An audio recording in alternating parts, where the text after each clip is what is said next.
دا د روزګان د هراوت ولسوالۍ څخه چې هرچینو او ګاونډ دایکنډي ولایت ته د غځېدلې لویې لارې هغه یوه برخه ده چې د رغولو چارې یې پیل سوې. د هوارکارۍ او جغل اچونې دا کار د روزګان د یو شمېر ملکي او نظامي ادارو په شته امکاناتو او وسایلو پیل سوی.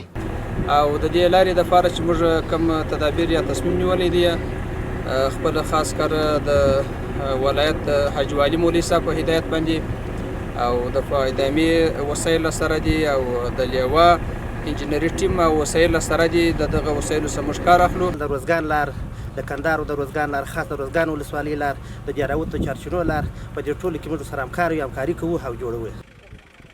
د دې لارې ګټه اخیستونکي اوسېدونکي او مسافر وایي د تازه پیل سوي کار په بشپړولو سره به اوږد مزل لنډ سي. د یادې لارې د اساسي رغونې غوښتنې هم کیږي. وخت راغلی نظام پر لارې باندې کار خلاص موږ به تر شا وګرځېدلو.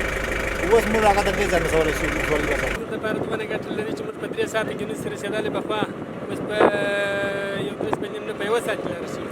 د اسلامي امارت راتګ سره په ټول توان هڅه کیږي هغه تخنیکي وسایل چې مخکې په جګړه کې کارېدل اوس د خلکو د خدمت په موخه په کار واچول سي.